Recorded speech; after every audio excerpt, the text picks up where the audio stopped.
when they retire. All right, so now you've met a teacher, you've met a district employee that has decided, you know what, I don't want to go back to school, I'm just going to retire. When you retire, you have 6 options. You have 6 retirement options. They're called standard annuity, and then options 1 through 5. Okay, so standard annuity is one option, and then option 1 through 5. And those are the options that you get to pick from when you retire. Now, once you pick an option, you can never change it. Okay, once you have a beneficiary, you can never change that beneficiary. So we're going to go through the examples. We're going to go through the definitions of each option, and then I'm going to show you an example. Okay, so the first one is standard annuity. Standard annuity, it only pays for the client, for the teacher's life. That's it. Okay, so if let me use Marisol. Marisol, she gets TRS. She's getting her monthly retirement check, but if she passes, knock on wood, she passes away, nobody else gets anything. That's it. It's her and that's it. Nobody else. Okay? Now, I'll tell you this right now. Standard annuity is usually the highest amount that you'll get. Okay? It's usually the most money. So I'm going to put most money. And so when you have someone who's retiring and they don't really understand what they're looking at, which one do you think they're going to pick the most? Or which one do you think they're going to pick the most often? Is standard annuity, because it's the most money. The problem is nobody else gets anything. You work so hard to build up their retirement, and then at the end of the day, nobody gets anything. That's pretty sad, all right? So it is the most money, but nobody else gets paid. It's just, that's it. It's you and nobody else. Option 1 is 100% joint life annuity. It's payable through your life, and then upon your death, the beneficiary gets the same amount. So if I was getting $3,000 in retirement, if I pass away, my beneficiary continues to get $3,000. All right. Now I'll tell you this right now. This is the least money, but it's the highest amount of money for the beneficiary. So some people look at option 1 and they say, man, that's not a lot of money, but they understand that my beneficiary will at least get that same amount. Now, let me tell you this. With option 1, oh, that's not what I want. Here we go.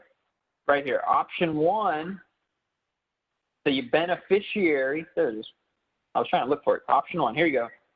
Cannot be a non-spousal beneficiary who is more than 10 years younger than you.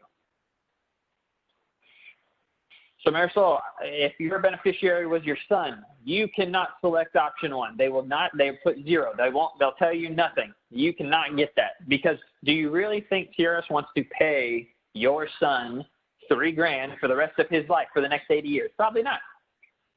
So if it's a non-spousal beneficiary that's more than 10 years younger than you, they will not even allow you to select it. Okay? They will just be blank. Now option 2 is the same thing, except for 50% of what you're getting will go to the beneficiary. Okay? 50%. So if I'm getting $3,000, pass away, my beneficiary will get half of what I was getting. They'll get $1,500 for the rest of their life. Okay? Notice right here with option 1, 2, and 5, which we'll get to in a second, that if my beneficiary passes away before me, my amount goes up to the standard annuity amount. So if I was getting $3,000 and my standard annuity is $4,000, but my beneficiary dies, I'll go from $3,000 to $4,000. I'll essentially get a pay raise. That brings up a question: why can't I name another beneficiary? Once you name a beneficiary, you can never change that beneficiary, even if they pass away before you. Okay? Most of the time, you also can't select multiple beneficiaries. It's usually only one. So if I have 2 kids, you got to pick the one that you love the most. They get the money. I don't know how you do that. Okay? But again, with option 2, anybody can be my beneficiary because they'll get 50% of what I was getting. All right, now let's look at option 3.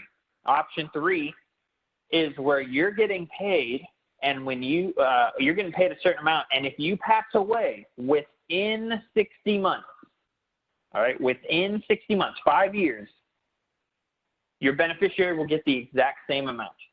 But if you pass away in month 61, your beneficiary gets nothing.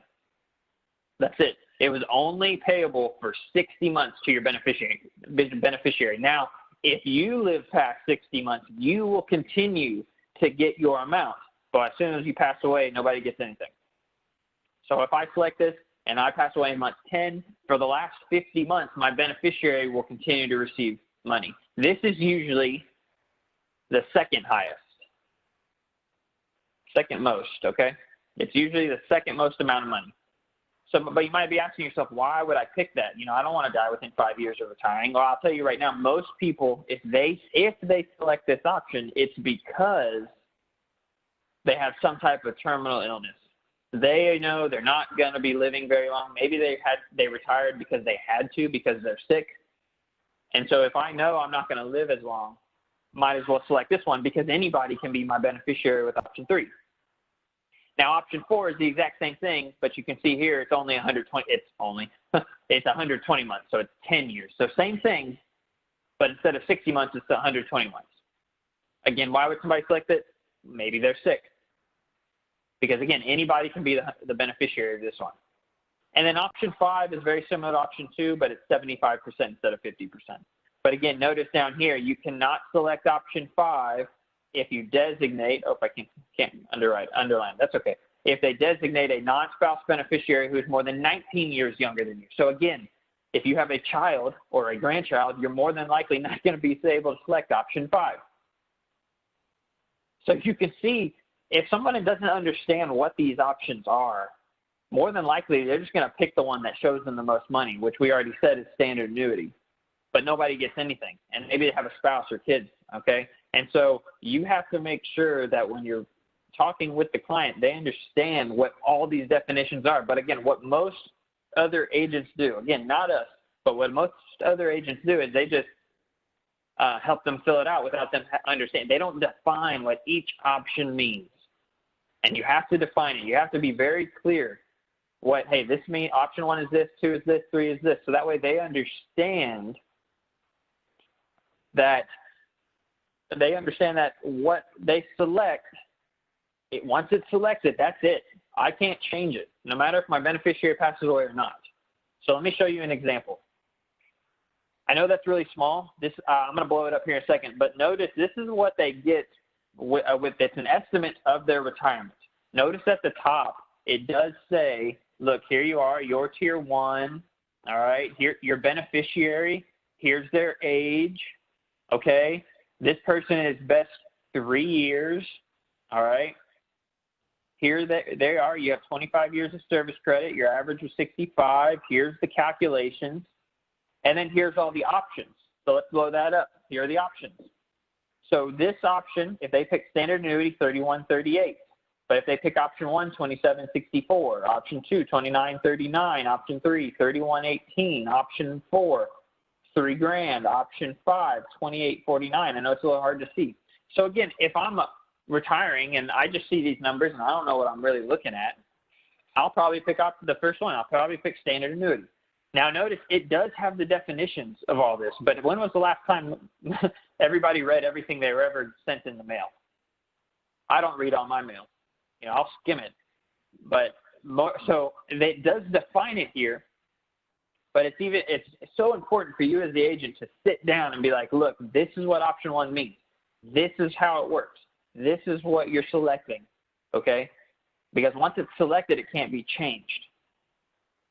So it just depends on beneficiary. It depends on, if they say I need $4,000 every month, well then obviously this may not work.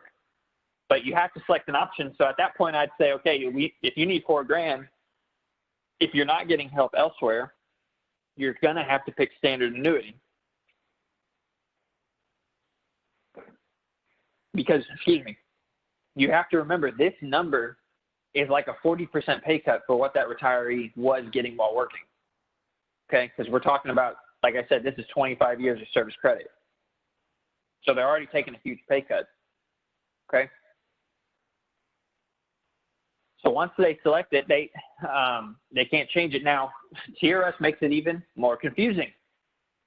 They also allow you partial lump sums, okay, where you can take some of your money in TRS, and you can move it wherever you want. There's 3 options available: 12 months, 24 months, 36 months. But if you select a lump sum, it will reduce your monthly amount. Okay? Now, not everybody is allowed to get a lump sum. You have to hit what's called Rule of 90. So age plus years of service needs to equal 90 for you to take out a lump sum. If it doesn't equal 90, you can't take a lump sum. So all those people, and again, this doesn't necessarily involve tiers 1 and 2, because a lot of them are grandfathered into the original rules before they put in these changes. But a lot of these newer teachers, they're going to have to hit this rule of 90 to get a lump sum. But what does that look like? Here's the same option. To figure out what the lump sum is, all you do is you take this standard annuity amount and you multiply it by either 12, 24, or 36. And these numbers right here are my lump sum options. But again, remember, these lump sums, I'll roll it over to another company where I can name anybody the beneficiary. I can name multiple beneficiaries. I could name a church a beneficiary. It doesn't have to be a spouse or a child. You can. If I have 5 kids, I can say, you know what? I'm taking out 112, and each kid's going to get 20 grand, and I'm going to keep 12 for myself. You can do that. This is not. This is before taxes. So if they say, hey, I want to do this, and I want you to send me the money, they can do that. They're just going to have to pay taxes on $37,000. So what most of them do is roll it over to another program. Again, that's where you come in as an agent. You come in to help them roll that over to National Life, Anico, Athene, wherever it is, wherever it is, it can benefit them. It diversifies their money. It doesn't put all their eggs in one TRS basket, but it also gives them flexibility. So if they say, okay, yeah, let me take out this $75,000, and then I'll pick standard annuity. Some people do that because they will name their beneficiary of the $75K whoever, and then they want the most money as possible because they know when they pass, their beneficiary won't get a TRS check, but they'll get a check for at least $75K from this other program. Okay. But like I noticed, they were getting 31 if they selected no lump sum, 25. It goes down to almost $6,000 for doing a lump sum. But this is where they diversify. This is where, again, they can name anybody the beneficiary. So it's very important that they take strong consideration into doing lump sums. Now, don't force somebody to do a lump sum. I understand we get paid off doing the lump sum, not helping them fill out this paperwork. But if they're struggling with these numbers over here, then it's probably not smart to do any of these. If they tell you, man, 3,100 is not enough, then why would you say, okay, we'll do a 36-month lump sum and do 22? Because they already told you 31 is not good enough. Why would I try to roll it over this money if 31 is not good enough? I'll tell you this. I've had some agents, what they do is these numbers, these numbers are pretty dang good. This is a good example of a TRS employee. All right, a lot of times these lump sums won't be this big. I've seen it as low as where this one is, $5K. This one's like 15. This one's like 30. I mean, which is still great. There's nothing wrong with it. But this is a very nice extreme example. I've had some agents, what they do is the client will take this amount and then they'll take 300 of it, or they'll take 400 of it, and they'll buy a life insurance policy on themselves. And again, they'll name anybody the beneficiary. That is another way you can help them pass on more money to their beneficiaries. If they're not going to select one of these options 1 through 5, they can take the standard annuity, buy a life policy with the difference. So they'll take the difference between standard annuity and option 1, which is about $400, and they'll take $400 and buy a life policy. You can do that too. It's not all about rollover or nothing. There are a lot of different options you can help them out. But you've got to understand these statements because, again, with COVID, you're going to meet people that decide, you know what, my school, they're only going back in person. I don't want to risk it.